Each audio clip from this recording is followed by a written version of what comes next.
Assalamualaikum warahmatullahi wabarakatuh. Kami dari kelompok IAIAO akan menjelaskan tentang SCM Tools.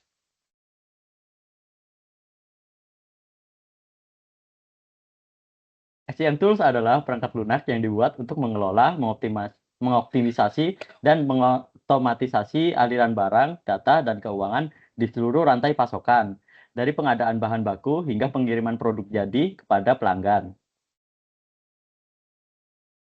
Nah, individual support tools dipakai oleh developer tunggal atau tim yang sangat kecil, fokusnya terhadap version control, boot handling sederhana, dan pencatatan perubahan dasar. Serta tools yang biasa digunakan adalah GitHub dan Git. Penggunaannya sendiri biasanya untuk tugas kuliah, membuat portofolio pribadi, dan proyek kecil. Sementara untuk project related support tools, yaitu tools yang mendukung kolaborasi beberapa developer, seperti branch, merge, code review, release, dan integrasi isu atau build. Tool yang biasa digunakan adalah GitLab dan GitHub. Pengembangan aplikasi web atau mobile oleh satu tim dengan sprint, branch feature, dan rilis berkala. Kemudian tipe yang terakhir yaitu full company wide support tools, mendukung banyak tim, workflow formal, role, dan responsibility, audit trail, varian produk, dan proses lintas divisi. Tool yang biasa digunakan adalah Azure DevOps dan GitLab Enterprise. Untuk penggunanya, biasanya perusahaan dengan banyak produk, banyak repo, dan integrasi DevOps organisasi. Nah, untuk proses pemilihan SCM tools, tahapan yang paling krusial adalah memastikan integritas, pelacakan perubahan, dan kolaborasi tim yang efisien. Berikut aktivitas yang dilakukan tiap tahap dalam menentukan SCM tool. Selanjutnya akan dibacakan oleh Arai. Ya, tahap pertama adalah forming an evaluation group. Nah, aktivitas yang ada pada tahap ini yaitu untuk membentuk tim evaluasi yang berisi perwakilan developer, QA, DevOps, project manager, dan admin atau infrastruktur. Lalu juga menentukan peran penilai teknis, penilai proses, penilai biaya, dan pengambilan putusan akhir. Aktivitas terakhir dalam tahap ini yaitu menetapkan ruang lingkup evaluasi hanya level project atau sampai company wide. Selanjutnya ada tahap kedua yaitu describing and evaluation method. Aktivitas yang ada pada tahap ini yaitu menentukan metode penilaian seperti scoring matrix, demo vendor, uji coba, dan proof of concept. Lalu menetapkan bobot, misalnya integrasi 25%, performa 20%, scalability 20%, usability 15%, web access 10%, dan supplier 10%. Lalu terakhir itu menentukan aturan eliminasi untuk kandidat yang tidak memenuhi syarat wajib. Selanjutnya ada tahap ketiga yaitu producing a prioritized list of requirement for the tool. Di sini aktivitasnya yaitu menyusun kebutuhan wajib, version control, branching, merge atau pull request, issue tracking, build atau test automaton, role-based access, dan audit log. Lalu menyusun kebutuhan tambahan seperti self-hosted, integrasi chat, mobile web access, dashboard, atau compliance. Lalu membagi requirement menjadi prioritas tinggi, sedang, dan rendah. Selanjutnya ada tahap keempat yaitu studying all source of information on SCM tools. Aktivitasnya yaitu mengumpulkan data dari dokumentasi resmi, studi kasus, trial forum, dan pengalaman pengguna internal. Lalu membandingkan fitur lisensi, kebutuhan infrastruktur, kemudahan migrasi, dan dukungan vendor. Lalu mencatat risiko, implementasi, dan ketergantungan pada tool lain. Selanjutnya ada tahap kelima, yaitu selecting number of candidates. Setelah tahap terakhir, yaitu ada menyaring kandidat awal yang lolos kebutuhan wajib. Contohnya seperti GitHub, GitLab, Bitbucket, dan Azure DevOps. Nah, di sini juga kita harus lampirkan alasan mengapa kandidat tersebut terpilih. Tahap selanjutnya akan dibacakan oleh Rifki. Oke, di sini dipilih 2 finalis. Yang dilihat adalah untuk melakukan penilaian awal dengan matrix score, lalu menetapkan 2 finalis dengan skor tertinggi, dan yang ketiga menampilkan alasan umum mengapa finalis tersebut dipilih.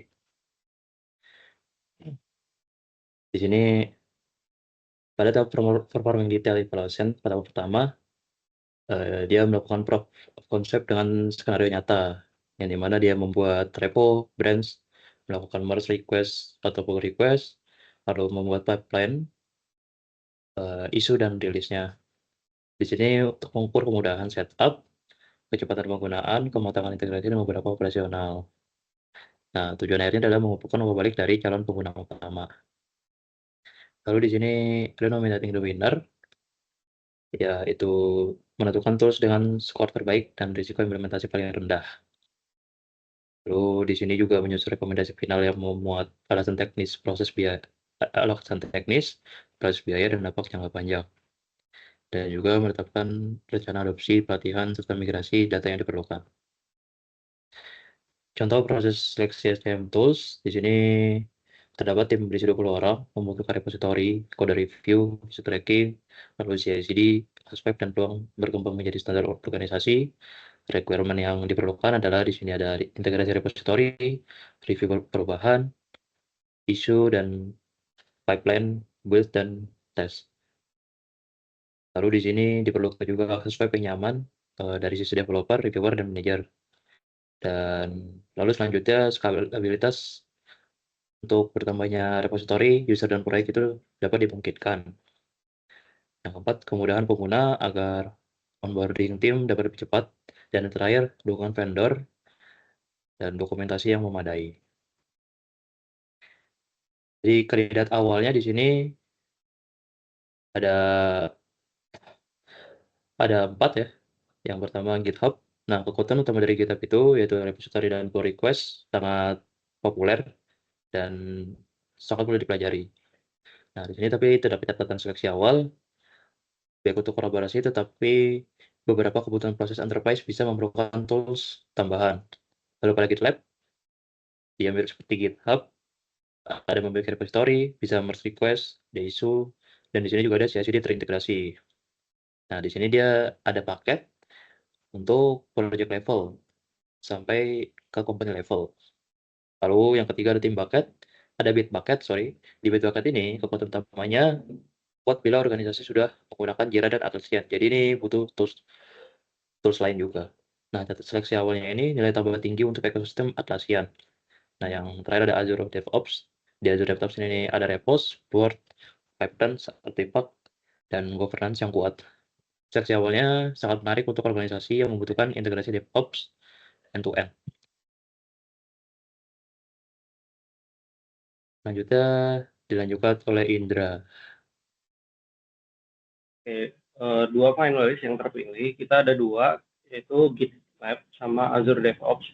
GitLab itu unggul karena integrasi source control, code review, issue, dan CI/CD dalam satu platform. Sementara Azure DevOps itu unggul karena layanan DevOps end-to-end dan kuat untuk kebutuhan enterprise. Tool final yang dipilih, kita pilih GitLab karena paling seimbang terhadap kebutuhan tim. Integrasinya kuat, workflow kolaboratif jelas, mudah diakses via web, dan cukup scalable bila nantinya diperluas ke level organisasi. Requirement for CML tools. Berdasarkan tools yang dipilih, yaitu GitLab ini, ada evaluasi atas tools tersebut. Pertama, integration with other tools. GitLab mendukung repository, merge request, issue, dan pipeline pada satu platform. Hal ini membantu traceability, perubahan dari code sampai validasi. Untuk sisi performa, alur kerja build, test, dan review dapat berjalan lebih terstruktur karena proses utama tersedia dalam satu ekosistem. Ini mempercepat siklus validasi perubahan. Scalability dapat digunakan mulai dari tim kecil sampai organisasi yang lebih besar dengan banyak proyek dan pengguna. Dan untuk usability, antarmuka web memudahkan developer, reviewer, dan manager untuk memantau repository, isu, pipeline, dan status perubahan. Web access, fungsi inti dapat diakses melalui browser sehingga mendukung kolaborasi dari berbagai lokasi dan perangkat kerja. Requirement for SCM tools supplier. Pada evaluasi supplier GitLab, pemilihan tool tidak hanya didasarkan pada fitur, tapi juga pada kualitas pemasoknya. Ada beberapa supplier yang harus dipenuhi, yaitu acquaintance. Vendor GitLab mudah ditemukan referensinya melalui komunitas, dokumentasi resmi, studi kasus, dan pengalaman implementasi dari berbagai organisasi. Employees. GitLab sebagai vendor perlu memiliki sumber daya manusia yang memadai agar pengembangan produk, pemeliharaan layanan, dan dukungan teknis dapat berjalan dengan baik. Financial status. Kondisi finansial vendor penting untuk menjamin keberlanjutan roadmap produk, pembaruan fitur, dan layanan support dalam jangka panjang. Lalu fokus, GitLab memiliki fokus pada platform pengembangan perangkat lunak sehingga arah pengembangan produknya selaras dengan kebutuhan SCM dan DevOps. Tool use. Tool yang disediakan vendor relevan untuk aktivitas SCM sehari-hari, seperti pengelolaan, repositori, review perubahan, integrasi, build atau test, dan release workflow. Requirement for SCM tool supplier, reputation. Lalu selanjutnya ada reputation. Di sini reputasi vendor yang baik memberikan keyakinan bahwa tool stabil, dipercaya pengguna, dan layak diadopsi oleh organisasi. Support facilities.